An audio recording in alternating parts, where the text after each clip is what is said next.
दोस्तों नमस्कार। मैं फिर आज आपके सामने पेश हूँ मेरी समझ आपके साथ के एक कार्यक्रम में। आज फिर मैं कोरोना पर ही चर्चा करने जा रहा हूँ। साथियों, कोरोना बिहार में अब इस तरह फैल रही है, जो रूप दिल्ली और मुंबई में देखने को मिला कोरोना का, वो प्रकोप अब बिहार में जारी है। मुझे नहीं लगता है कि हमारी सरकार अभी कॉन्शस नहीं है, सचेत है, मैं मानता हूँ इस बात को। लेकिन एक कहावत है, हम लोग गांव भर में सुनते हैं, भोज घरी कोहरा रोपने की एक जो कहावत है, वो हमारी सरकार के साथ लागू हो रही है। क्योंकि आप समझ सकते हैं कि स्वास्थ्य 1-2 महीने में स्वास्थ्य व्यवस्था को संभाली नहीं जा सकती और पुनः खड़ा नहीं किया जा सकता। यह लंबे अरसे का एक बहुत बड़ा प्रोजेक्ट है, जिस पर सरकार को बहुत पहले से ध्यान देना चाहिए था, जो हो नहीं पाया। सामान्य के दिनों में जैसे चल रहा था, हम लोग संक्रामक बीमारियों से पाला नहीं पड़ा था हम लोगों को, इस तरह के खासकर कोरोना जैसे संक्रामक बीमारियों का। तो जैसे चल रहा था, अगर सरकारी व्यवस्था नहीं थी तो लोग प्राइवेट से काम चला ले रहे थे। लेकिन आज जो स्थिति पैदा हुई है वो समान परिस्थितियों से इतर है। आज प्राइवेट व्यवस्था तो पूरी तरह कोलैप्स है। आप कह सकते हैं कि प्राइवेट रिस्क का काम लेने के लिए तैयार नहीं है। हमेशा आप दिमाग में हरदम रखें कि प्राइवेट संस्थाएं कभी रिस्क पर काम नहीं करती है।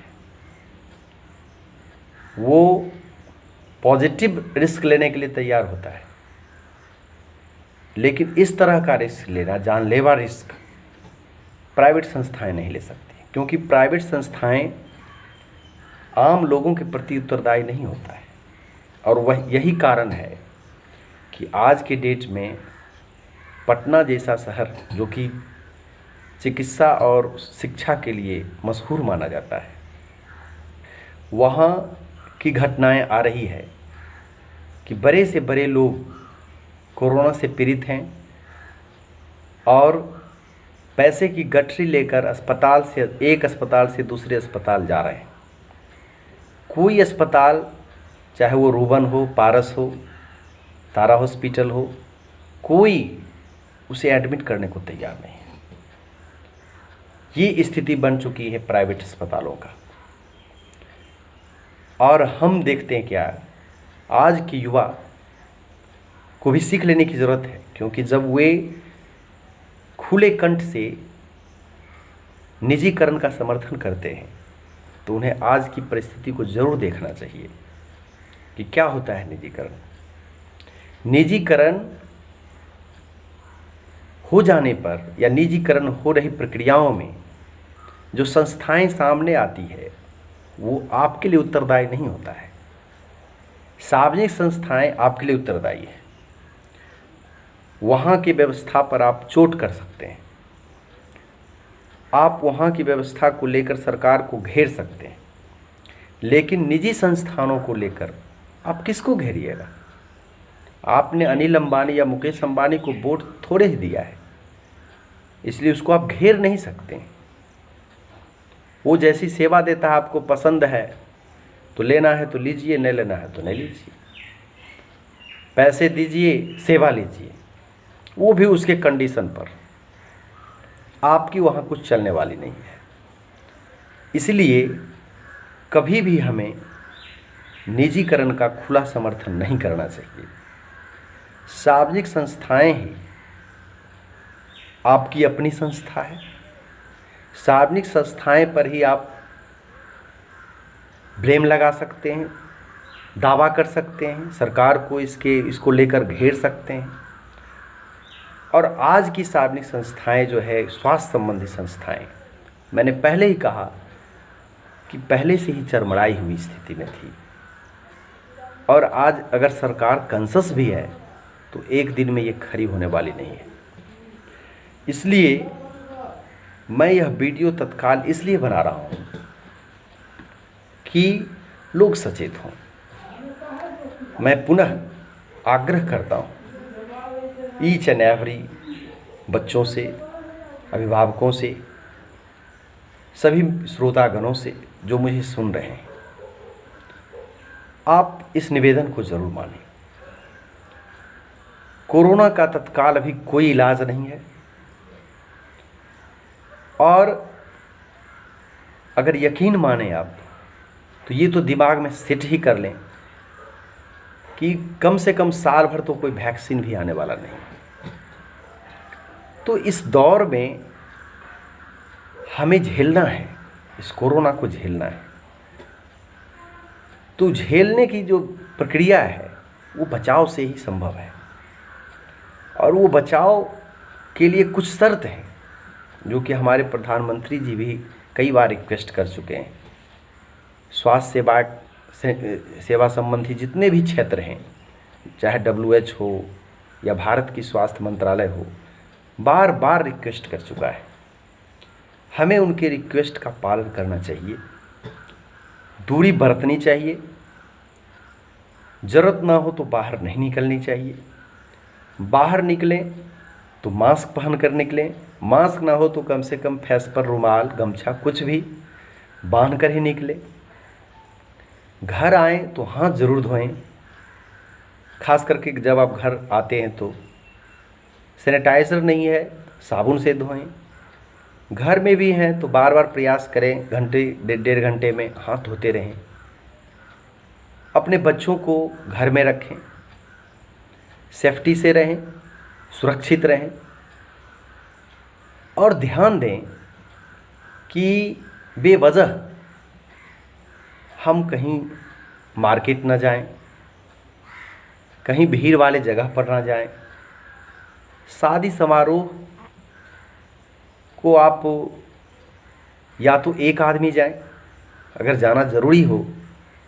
पहला नंबर तो ये शादी समारोह या किसी तरह की गतिविधियां पर बैन है सरकार की ओर से, लेकिन हकीकत में यह होता नहीं है। आजकल हम देख रहे हैं जब किसी लोग का स्वर्गावास होता है तो भोज भय भी हो ही रहा है, भोज में लोग इकट्ठे हो ही रहे हैं, शादियां भी कहीं कहीं संपन्न हो ही रही है। तो अगर इस तरह का समारोह में जाना ही पड़े, इमरजेंसी रहे, तो कोई एक आदमी जाए और अपरिचित लोगों से दूरी बनाकर ही, वहाँ भी बैठें तो दूरी बनाकर ही बैठें और मास्क लगा कर जाएं। बेवजह किसी चीज़ों को छूते ना रहें, अपने हाथ को कंट्रोल रखें, प्रयास करें अपने हाथ से फेस को ना छुएं। ये सब सावधानियां हैं और यही सावधानियां आपको बचा सकती हैं। आप नहीं समझ सकते हैं कोरोना का जो दर्द है, जो इससे पीड़ित है वही बता सकता है। बहुत भयंकर दर्द है। जिस व्यक्ति को कोरोना नहीं हो रहा है, दुख इस बात की है कि जिसे नहीं हुआ है उसे लगता है कि मेरे को तो होगा ही नहीं। जिस गांव में कोरोना मरीज नहीं है वहाँ के लोग को लगता है कि इस गांव में तो ये आएगा ही नहीं। और यही सोच कोरोना को बढ़ावा दे रहा है। हमें सतर्क करने की ज़रूरत है। जितना हम सचेत रहेंगे कोरोना से लड़ने में, लंबी लड़ाई, जितना इसको लंबा खींचें, अंतराल को बढ़ा दें, इसके कब्जे में ना आए, उतना ही हमारे लिए, आपके लिए, सबों के लिए फायदेमंद है। ये तो तय है कि वैक्सीन आएगा, लोगों को इससे निजात भी मिलेगा। लेकिन इस अंतराल में वैक्सीन के आने और अभी जो कोरोना का कहर है, इसके अंतराल में जो दूरियां हैं, जो दिन के फासले हैं, इसको काटना बहुत ज़रूरी है। और ये जब कटेगा हमारी चेतना के साथ।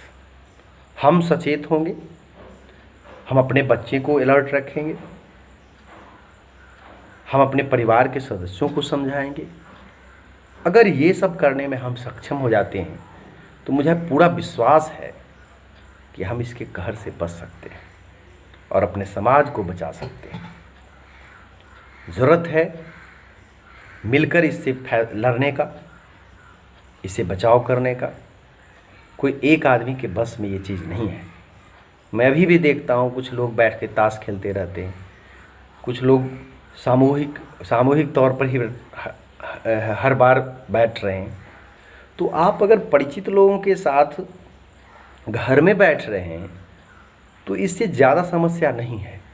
वहाँ भी प्रयास करें कि दूरियां बनाएं, मास्क लगाएं, लेकिन आप सार्वजनिक स्थल पर इस तरह से अगर बैठते हैं तो इस बात की कौन गारंटी लेता है कि उस सार्वजनिक स्थल पर कोई नया आदमी नहीं होगा, या फिर जो आदमी है वो किसी नए आदमी से नहीं मिला है। तो इसलिए बहुत ज़रूरी है कि आप सरकार के दिए गए, स्वास्थ्य मंत्रालय के दिए गए जो गाइडलाइन है उसका 100% फॉलो करें। डिप्रेशन से बचने के लिए कुछ न कुछ उपाय है। आप मोबाइल है, टीवी है, इस पर मनोरंजन के लिए ढेर सारे कार्यक्रम हैं। देखिए, मोबाइल पर ढेर सारे एक्टिविटीज़ हैं, यूट्यूब पर आप उसको देखिए, ऑनलाइन सीखिए, बहुत चीज़ें सीखी जा सकती है। किताबें पढ़िए, इस समय का लाभ उठाइए, लेकिन इस प्रहार से ज़रूर बचें और लोगों को बचाएं। इसी रिक्वेस्ट के साथ मैं आज का वीडियो समाप्त करता हूं। Thank you.